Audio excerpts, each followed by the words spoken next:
예, 안녕하십니까. 11월 1일 첫날이죠. 장마감 5%입니다.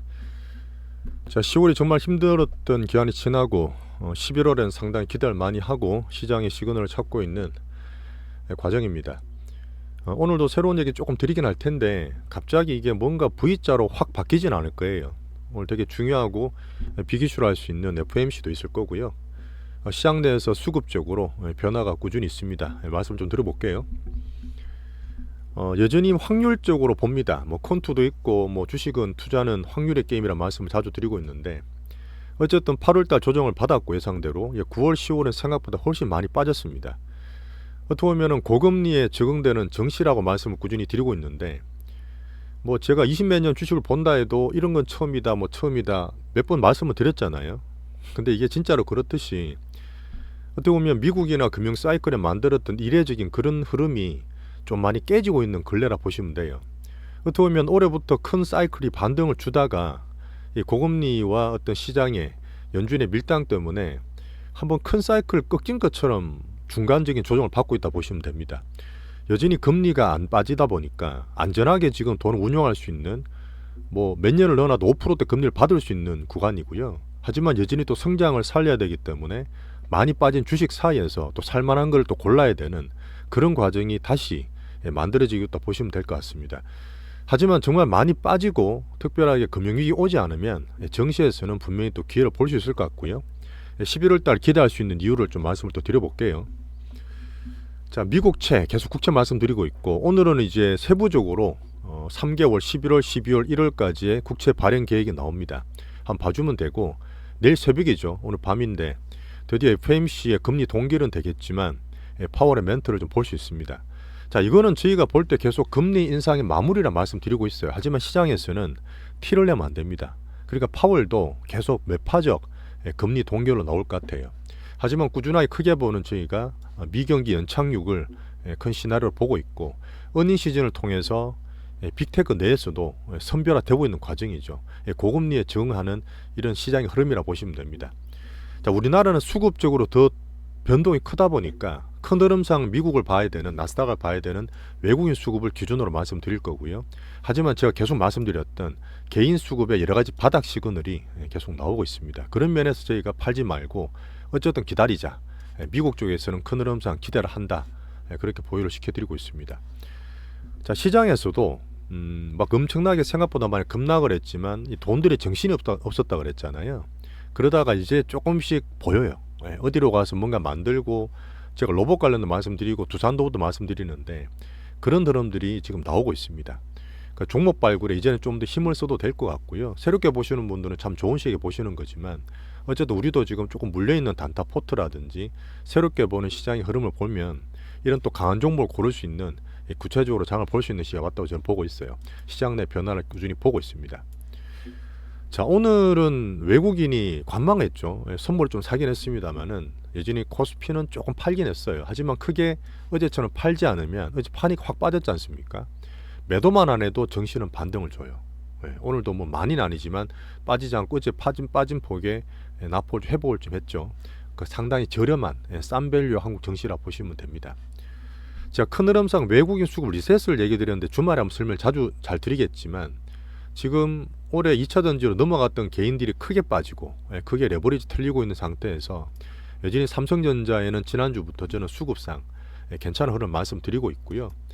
큰 흐름입니다. 빅사이클이에요.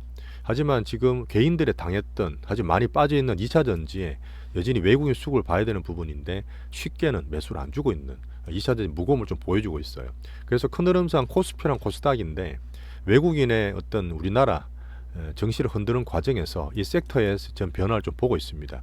여전히 이쪽이 조금 좀 무겁게 보는 게 맞아요. 무겁단 말이 중요하게 보는 게 맞고 움직임은 2차 전지가 무거워요. 잘 안 움직입니다. 자, FOMC는 11월 달 FOMC가 금리 동결로 나오겠지만 내일 새벽이에요. 우리 내일 아침 되면 알 수 있습니다. 금리 인상 마무리되는 저는 기대를 꾸준히 하고 있는 큰 흐름을 보는 거고요. 하지만 매월 보시면 파월이 오늘 매파적으로 얘기를 하죠. 그러다 보니까 어떤 수급적으로나 뭐 단기적으로 들어간 애들이 파월 멘트 할 때마다 장을 좀 미는 경향이 있어요. 단기적으로 오늘도 크게 기대는 안 하겠지만 단기로 빠졌다 올라오더라도 파월 멘트를 체크를 하겠습니다. 여전히 나스닥은 좀 약하긴 해요. 하지만 제가 기준으로 보는 미국 장기물을 굳이 여기서 팔 거 있냐 이런 말씀 드리면서 5% 전에 오늘 4.9% 정도 되는데 수급적인 부분이 큽니다. 제가 전쟁도 얘기 드리고 미중 정상회담도 많이 드리면서 이런 결부시켜 드리고 있는데 기준으로 보는 애플과 엔비디아는 어제 사실 그 50억 불이죠. 5조 원에 대한 그게 매출이 안 된다도 했는데도 불구하고 400불 유지했습니다. 나는 괜찮은 부분이고 애플은 실적 발표 곧 있을 거예요. 자, 수급적으로 개인적인 피날레 많이 틀렸다. 이제는 더 물러설 데 없다 말씀드리는 개인 수급 측면에서는 대차장고 말씀 많이 드렸습니다. 신용장고도 많이 틀렸다 말씀드렸고 17조까지 떨어졌어요. 자, 미수도 요번에 기업 키움은행발 별의별 얘기 다 있었죠. 하락 종목수도 계속 말씀드렸던 부분이고 자, 거래대금을 잠깐 보여드릴게요. 요거는 안 보여드렸던 부분인데 그림상 보시면 쭉 빠지는 거 있죠. 이게 거래대금입니다. 코스닥의 거래대금인데 쭉 빠질 때는 당연히 안 좋은 거예요. 근데 종목을 보시면 거래대금 바닥에서 반등을 못해 간다. 이런 기술적인 멘트를 많이 들어보셨을 건데 쭉 빠지다가 더 안 빠지고 있는 한 4조 원대 되는 이쪽에서 작년 하반기였어요. 작년 10월, 11월 그때부터 반등을 못해 갑니다. 더 털 게 없는 거예요. 개인들 더 털 게 없는 겁니다. 근데 그게 워낙 개인들 붙였던 4월, 7월 이게 꼭지가 2021년에 1월 달처럼 이 정시에 큰 꼭지를 만들었어요. 7월 말에 꼭지를 개인들이 불나방 치고 빠진 이후에 급격하게 빠졌습니다. 이 정도 각도로 빠진 적이 없어요. 작년도 이 정도로 빠졌는데 급격하게 각도로 빠졌고 지금 거래대금이 작년 거래대금이랑 거의 바닥입니다. 자, 코스피 PBR 기준으로 역사적으로 저점이라 말씀드린 것처럼 개인들이 많이 들어가 있는 개인들 치고 빠지고 변동성 끄는 이 거래대금도 거의 바닥권이라 말씀을 드리는 거예요. 개인 수급 피날레 정점 볼 수 있는 지표라 보여드리면 됩니다. 자, 그리고 오늘 중요한 얘기가 나왔습니다. 저희가 미국 정시를 보는 외국인 수급도 말씀드리지만 우리나라는 여전히 수출 위주의 소규모 개방 경제예요. 그러니까 맨날 제가 미중 말씀드리고 매크로 말씀드리는 부분인데 어쨌든 지금 뭐 우리나라에 여러 가지 행정부도 얘기하고 뭐 경제부총리도 얘기하지만 수출이 서서히 회복되는 국면을 저는 봐요. 이게 저 반도체 섹터나 큰 IT 사이클, 그 미국의 AI 성장 스토리를 같이 보는 거시적인 그런 부분인데 우리나라 수출 지표는 전 세계에서 제일 빨리 많이 본다 말씀드렸습니다. 자, 13개월 만에 1년 넘게 만에 수출이 플러스 전환됐어요. 물론 이게 수입이 주는 것도 있지만 어쨌든 반도체랑 결부시켜서 흐름 자체가 돌아서는 모습이 저는 보이고 있다 봅니다. 자, 5개월째도 드디어 무역 흑자입니다. 물론 이게 뭐 불황의 흑자라고 또 안 좋게 보시는 분도 계시겠지만 어쨌든 수출적으로 반도체든 바닥 흐름에서 올라오는 모습이니까 이런 걸 보면 외국인들이 우리나라 자체를 계속 팔 수가 없어요. 그래서 오늘도 외국인들이 반도체, 삼성전자, 하이닉스 매수가 좀 들어왔습니다. 자, 국제적으로 볼 수 있는 대외적으로 이스라엘은 지상진이 계속 됐고 뉴스 보시면 되게 또 자극적이죠. 정말 불행한 일인데 일촉즉발이다, 뭐 점점 커지는 것처럼 얘기하지만 이 정시를 보는 우리 투자자 입장에서 항상 중요한 게 뭐죠? 주가는 선반영하고 정시는 적응합니다. 같은 재로 계속 나오면 더 이상 빠지는 게 별로 없어요. 초기에 제일 많이 반영되는 거예요. 그러다 보니까 언론보다 정시는 선반영돼 있고 우리 기준으로 보면 유가를 계속 보고 있습니다.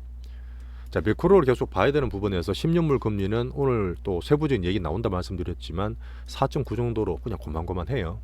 달러 인덱스 제가 계속 크게 보는 기대는 매크로 지표인데 달러 인덱스 106에서 크게 움직이지 않고요. 원달러도 조금 올라 있긴 하지만 1350원대 왔다 갔다 하고 있습니다. 유가는 좀 빠졌죠. 81불입니다. 자, 섹터로 좀 말씀드릴 텐데 제가 중기적으로도 말씀드렸지만 2차 전지가 무겁다. 그래서 어쨌든 내년을 보는 흐름 중기 포트에서는 반도체를 좀 키운다 말씀드렸어요.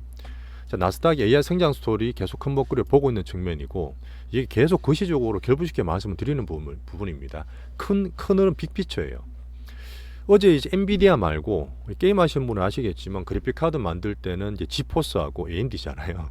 그러니까 AMD에서 컨퍼런스 콜이 나왔습니다. 장마감하고 나왔는데 지금 엔비디아보다는 AMD가 이자다 보니까 조금 떨어져 있죠. 하지만 얘들도 AI 들어갈 때 GPU는 상당히 큰 기업이고요. 컨퍼런스 콜에서의 중요한 얘기는 뭐냐? AI 성장 시대에서 HBM 우리나라에서 만들고 있는 고퀄의 반도체들입니다. 애들은 다다익선이다. 많을수록 좋은 거예요. 어쨌든 지금은 엔비디아가 제일 좋고 제일 앞서가는 선구자 느낌이지만 AMD가 보는 것처럼 내년에 AI 성장 수율이 커지고 계속 올라가는 차원에서는 이 반도체는 우리나라 삼성전자, 하이닉스는 좋은 얘기죠. 네, 그리고 내년에도 엔비디아 신제품이 나옵니다. B100이라고 이런 것들도 수요를 확대할 수 있는 모멘텀을 얘기를 했습니다. 오늘 삼전 하이닉스 외국인 개매수 돌아왔고요.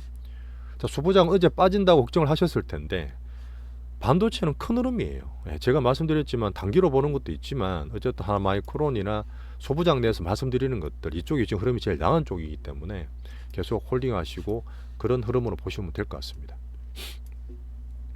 자, 오늘도 로봇을 말씀을 드리는데 여전히 제가 어닝이 안 나오기 때문에 테마라 보긴 한데 성장 관련 내용, 그 다음에 대기업에서 만드는 큰 흐름들, 내년 1월 달에는 CS한테 말씀을 드렸잖아요. 자, 유진을 한번 봐드리면 오늘 올랐다 좀 밀리긴 했습니다. 장중에 저희는 말씀을 좀 드리긴 했는데 하지만 뭐 파는 거는 적고 올라갈 때는 매수가 좀 들어오고 있어요. 그러다 보니까 흐름 자체 저는 괜찮게 계속 보고 포트를 보유하는 측면이고요. 레인보우는 괜찮고요. 두산 로봇이 단기적으로 돌았다 말씀드렸잖아요. 이제 빠졌지만 다시 한번 시도를 하고 여전히 4만원 중반 후반까지는 어쨌든 바닥 다진 이후에 로봇 테마를 볼 수 있는 지표 종목을 보고 있습니다. 소형 종목에서는 이레시스가 있고 오늘 사실 로봇 테마 중에 다른 거 하나 더 급등한 게 있어요. 근데 말씀 안 드리는 부분이 또 괜히 눈이 갈 수도 있고 어쨌든 로봇 테마 내에서 시장의 돈들이 움직이는 그런 흐름으로 저는 판단합니다. 2차 전지는 여전히 좀 무거워요. 그래서 아까 외국인의 큰 흐름들 리셋 이후에 앞으로 외국인이 반도체다 2차 전지 흐름을 비중 조절이 있을 거라 저는 봅니다. 하지만 급하지 않기 때문에 얘들의 흐름을 보면서 2차 전지를 봐야 돼서 지금은 갖고 있는 거 단기 흐름만 보시고 나머지는 지금 크게는 기대하지 마시고 좀 흐름을 좀 가져가시는 게 좋아요. 자, 테슬라든 자동차 주가 많이 빠졌다 말씀드렸잖아요. 여전히 지금 양극재 가격이 회복이 안 되기 때문에 수출 단가에 흐름이 있고 실제로 전 세계적으로 전기차가 좀 덜 팔리는 게 맞습니다. 그리고 테슬라에서 봤던 여러 가지 재료들이 좀 늦어졌잖아요.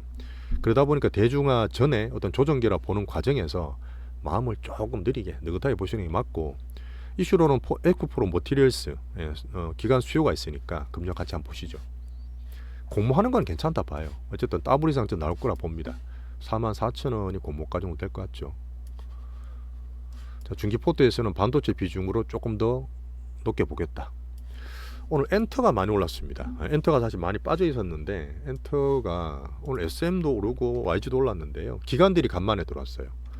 제가 코스닥을 2차 전지 기준으로 상당히 크게 본다 말씀드렸고 그 코스닥 지수에 영향을 주는 게 그다음 바이오랑 엔터거든요. 근데 JYP는 기준에서 매수 구간에서 했으면 조금 반등을 주는 흐름이고 기관들이 사실은 정말 잘 안 들어오는데 어쨌든 엔터로 매수가 좀 들어오면서 레포트들이 괜찮게 나왔어요. 여전히 내년도 미국 쪽 봐야 되고 스테디 한류 말씀하면서 제가 보는 건 여전히 JYP 1등입니다. 뭐 그 뒤에 하이브 잠깐 보는 거고 어쨌든 오늘 코스닥 지수에 엔터가 힘을 좀 줬다. 그 정도만 체크할게요. 자, 바이오는 고금리가 서서히 이제 고가를 치고 그때부터 관심을 좀 가져야 되겠지만 큰 흐름상은 여전히 셀트리온들 받았고 만든다 보시고 제가 말씀드렸던 SK 바이오팜 정도 관종을 주지만 지금 갖고 있는 건 이제 알테오젠입니다. 크게 변동 없어요. 그냥 변동 없습니다. 시장이 저점 내에서 21선 버티고 있는 상태라서 홀딩을 하고 있고요. 자, 관종으로 본다. 새롭게 뭔가 새로 돈이 갈 거냐 이런 걸 보는 측면에서 사우디 관련 방산이 오늘 하나 여러가 좀 많이 올랐습니다. 자, 에란 엑소원 두 개 관종으로 보고 있는 상태고 전력은 제가 섹터 테마 내에서도 안 좋은 거 빼라 그랬는데 효성중공업이랑 HD 현대일렉 그 정도는 관종에서 보고 있어요. 어제 LS일렉은 이탈됐습니다. AI 진단에서는 딥노이드 흐름이 괜찮은 것 같고요. 자, 그리고 마지막에 종목별로 계속 봐야 되는 부분이라서 좀 고르셔야 되는 부분인데 여전히 하지 말고 수비 방어 안 틀리기 위해서 경계하는 종목을 말씀드리면 지금 정부에서 부동산 PF 또 갖다 막는데 뭐 정치적인 부분도 있지만 김포에서 또 관련 땅 가지고 있는 자산주들이 있어요. 시총 되게 작은 것도 막 움직입니다. 자, 정치 관련 테마도 있고요. 지금 영국이나 유럽 같은 데서 온 그 빈대들 있죠. 빈대가 지금 그 사우나도 쉽게 못 갈 것 같은데 뭐 하지만 치명적이진 않아요. 이걸 2020년 코로나 때처럼 침소 봉대하실 필요 없습니다. 그냥 흘러가는 이벤트라 보시면 되고 여전히 작기 때문에 개인들 매매 안 하시는 게 좋아요. 근데 하지만 어쨌든 워낙 많이 빠져 있다가 바닥에서 움직이고 돈이 움직이는 거 봤을 때는 이런 것도 제가 시장을 보는 시그널로 봅니다. 자, 분명히 11월 달에는 저는 오를 거라 저는 봐요. 양봉이 나올 수 있을 거라 보고 하지만 그 고금리 시대 증시가 저하는 과정이 금리가 확 떨어지는 게 아니에요. 고금리가 지금 롱고로 오래 가기 때문에 그 사이에서 증시가 또 주식이 몰로 돈이 가는 과정을 제가 또 봐야 되는 부분입니다. 하지만 힘들었던 3개월 지나고 11월 달에 좀 긍정적으로 보시면서 장 같이 보시죠. 오늘 고생하셨습니다. 감사합니다.